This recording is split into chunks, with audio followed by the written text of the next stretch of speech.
Men who silence women silence progress.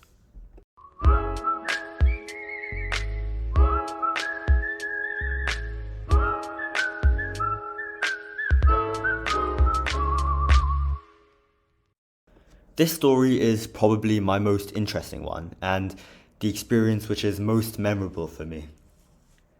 As previously mentioned in the last few stories, alongside teaching English at the geography school, I was also spending my afternoons visiting houses of the students and asking questions to learn more about the gender-based stereotypes and differences in slum households. The following story is from the first house I went to. The school had just ended, and everyone was leaving through the gates around me. People were asking me questions, people were saying bye, maybe not hundreds, but many kids were running after me and shaking my hand. I was really enjoying it.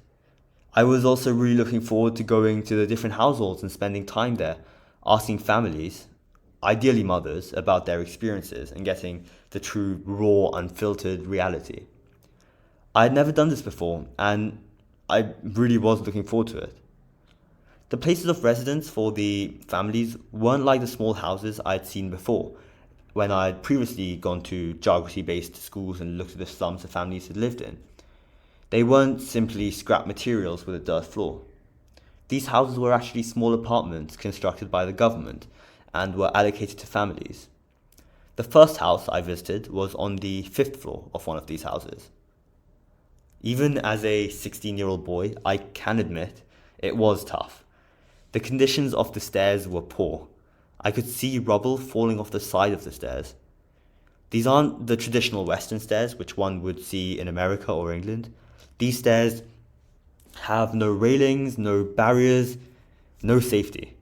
Just 5 floors of steep, dangerous steps. Every day, children, wives, and husbands would have to climb these steps repetitively just to get home, late at night or early in the morning. Regardless, upon finally making it to the top and reaching the house, we knocked.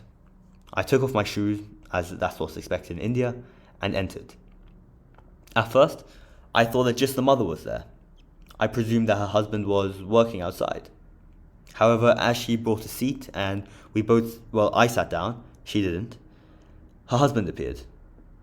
At first, I was glad. I thought it would be great to get both viewpoints on the issue I was asking about, as they were mainly directed towards women. Just for contextual information for this story and for the future stories, the questions I was asking there were 7 questions.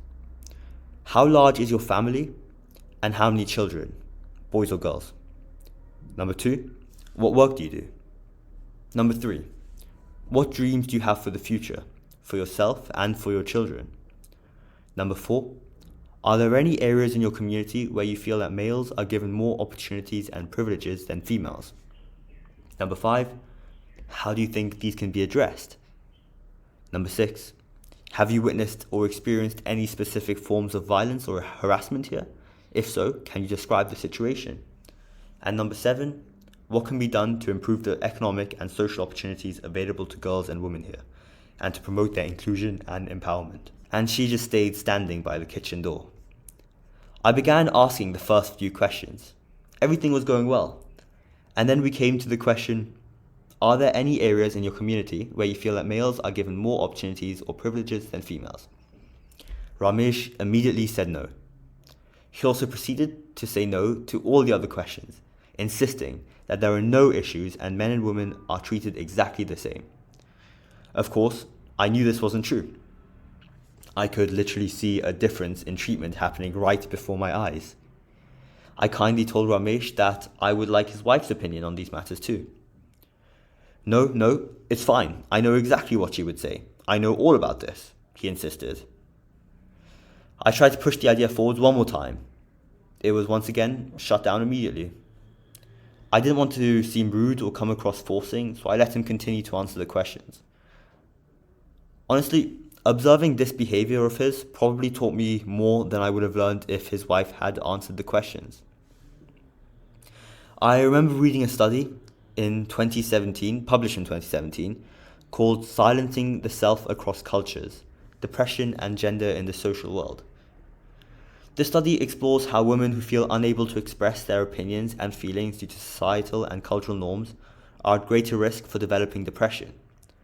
The study found that women who feel silenced often experience feelings of powerlessness, low self-esteem, and a lack of control over their lives, leading to a higher incidence of depression. The study highlights the importance of empowering women to express their voices and opinions to improve their mental health and well-being. It was fascinating observing this power difference within one household, how the dominant husband simply prevented his wife from expressing her opinion in any way. I wondered what impact this would have on their children as they observed this dynamic. Would their children reflect this gender-based dynamic in their own future families? Is it inevitable that this sort of family behavior will continue to exist in India?